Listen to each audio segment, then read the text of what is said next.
नमस्कार, स्वागत है आपका ओमान न्यूज हिंदी में एक बार फिर से। सुप्रीम कमेटी ने ओमान में लगातार 1.5 साल से जो मस्जिदों में नमाज का आयोजन नहीं हो रहा था उसको वापस से खोलने की अनुमति दी है। आज यानी 24 सितंबर से ओमान की सभी मस्जिदें ओपन हो जाएंगी। शुक्रवार की जो नमाज अदा की जाती है वो आज से हो सकता है। 50% लोग ही एक मस्जिद में एंट्री कर सकते हैं, यानी किसी मस्जिद की क्षमता 1000 लोगों को एक साथ नमाज अदा करने की है तो उसमें 500 लोगों के ही एंट्री की परमिशन है। पूरी तरह से वैक्सीनेटेड लोग ही एंट्री कर पाएंगे। मास्क लगा के रखना होगा। सामाजिक दूरी, शारीरिक दूरी कम से कम 2 मीटर आपको डिस्टेंस मेंटेन करना होगा। और किसी भी प्रकार की यदि आप लापरवाही बरतते हैं या फिर आप सोचते हैं कि कोरोना के गाइडलाइंस का आप फॉलो नहीं करेंगे तो आपके ऊपर जुर्माना भी लगाया जा सकता है। सुप्रीम कमेटी ने प्रवासियों के लिए जो बहुत अच्छी न्यूज बताई थी कि जो भी प्रवासी इस समय सल्तनत से बाहर हैं वो वापस नहीं लौट पाए हैं कोविड-19 की वजह से, और कंपनियां उनके जो वर्क परमिट है उसको रेन्यूअल नहीं कराना चाहती हैं, क्योंकि जितना लेट होगा उस पे जो शुल्क है, जो फाइन है वो बढ़ता जाएगा। सुप्रीम कमेटी ने प्रवासियों के वर्क परमिट को रेन्यूअल करने के ऊपर सभी प्रकार के फाइन को माफ कर दिया है 1 जून से लेकर के या 31 दिसंबर तक। यदि आपके वर्क परमिट एक्सपायर हो गया है या फिर होने वाले हैं, दोनों कंडीशन में आपके परमिट को रेन्युअल कराने के लिए कोई भी जो शुल्क है वो नहीं लगाया जाए। मिनिस्ट्री ऑफ हेल्थ ने पिछले 24 घंटों का आंकड़ा जारी करते हुए बताया कि ओमान में 39 नए कोविड मरीज सामने आए हैं और किसी की भी कोविड से मृत्यु नहीं हुई है। पिछले शुक्रवार से कोविड से मरने वालों की संख्या लगातार 0 ही आ रही है। मंत्रालय ने बताया कि ओमान में सकारात्मक केस की कुल संख्या 3,03,551 है। मरने वालों का कुल आंकड़ा 4093 है और जो लोग पूरी तरह से रिकवर हो गए उनकी संख्या 2,95,168 हो गई, यानी कि रिकवरी रेट 97.2% दर्ज की जा रही है। मंत्रालय ने बताया कि पिछले 24 घंटे के अंदर केवल 7 लोगों को हॉस्पिटल में एडमिट कराने की आवश्यकता पड़ी और इस समय हॉस्पिटल्स में जो लोग एडमिट है पूरे ओमान की, उसकी संख्या केवल 50 है और जिसमें से 23 लोग आईसीयू में एडमिट हैं। लोग जल्द रिकवर हो रहे हैं। रॉयल हॉस्पिटल ने भी कल अपडेट दिया था कि हमारे अस्पताल में अब कोविड का एक भी मरीज एडमिट नहीं है। जो लास्ट मरीज था वो रिकवर होकर के वो अपने घर चले गए हैं। रॉयल ओमान पुलिस ने एक अपडेट दिया है कि आप सभी निवासी और प्रवासी यदि ड्राइविंग करते हैं और जहां पे भी स्कूल आए, चाहे बच्चे रोड क्रॉसिंग कर रहे हैं या फिर आपके आसपास यदि बच्चे हैं,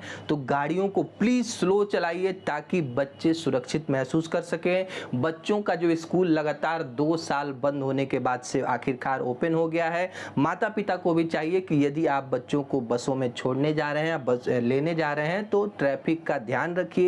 बच्चों के लिए जो सावधानी है वो सर्वोपरि है। फाइजर एंड बायोटेक कंपनी ने बहुत बड़ी अनाउंसमेंट की है कि देखिए 12 वर्ष से अधिक उम्र के जो बच्चे हैं उनके लिए तो वैक्सीन आ गया है, लेकिन 5 वर्ष से 11 वर्ष के आयु के बच्चों के लिए फाइजर ने अपने प्रारंभिक परीक्षणों में सफलता प्राप्त की है। यानी कि अब आने वाले समय में कोविड-19 के खिलाफ जो 5 वर्ष से 11 वर्ष के आयु के बच्चे हैं उनके लिए भी फाइजर वैक्सीन अनाउंस कर सकता है। धीरे धीरे जो परीक्षण है वो आगे बढ़ रहा है। प्रारंभिक परीक्षण में सफलता मिली है।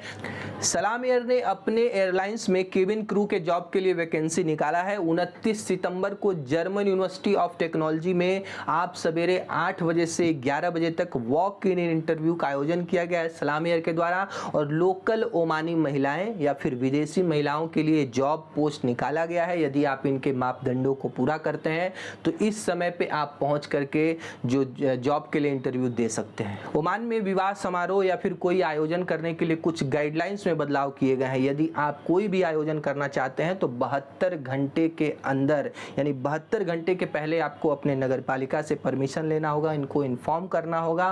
पूरी तरह से टीकाकरण वाले कर्मचारियों को नियुक्त करना होगा। उस प्लेस पे जो भी लोग काम करते हैं वो पूरी तरह से वैक्सीनेटेड हों, और जो आने वाले लोग हैं उनको भी 1 डोज वैक्सीनेशन की लेनी अनिवार्य है। और कम से कम 70% के अल्कोहल वाला सैनिटाइजर आपको वहाँ पे अवेलेबल कराना होगा। साथ में जो हॉल की क्षमता है उसके 50% के लोग ही आप इनवाइट कर सकते हैं। सोशल डिस्टेंसिंग का आपको ध्यान रखवाना होगा।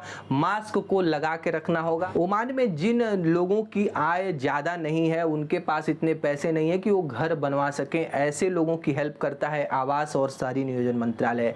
और उत्तरी अल्बर्टीना राज्यपाल में लगभग 21 लोगों को 21 घर प्रोवाइड कराए गया, उनको वितरित किया गया, पूरी तरह से निर्माण किया हुआ भवन इन लोगों को दिया गया। रॉयल ओमान पुलिस ने तटरक्षक पुलिस कमान के सहयोग से ओमान में 7 घुसपैठियों को अवैध रूप से घुसने के आरोप में गिरफ्तार किया है। इनके पास से जो नौकाएं हैं उसको भी जब्त कर लिया गया है और ओमान की कानून प्रक्रिया के तहत इन लोगों के ऊपर कार्रवाई की जा रही है। अगले अपडेट की बात करें तो भारत के केंद्रीय स्वास्थ्य मंत्रालय ने पिछले 24 घंटों का आंकड़ा जारी करते हुए बताया कि भारत में 31,382 नए कोविड मामले दर्ज हुए हैं, 318 लोगों की दुखद मृत्यु हुई है। भारत में टोटल एक्टिव केस 3,162,000 है इस समय और टोटल वैक्सीनेटेड लोगों की संख्या 84 करोड़ 15 लाख हो गई है। पिछले 24 घंटे के अंदर 72,20,000 लोगों को वैक्सीन लगा दिया गया है।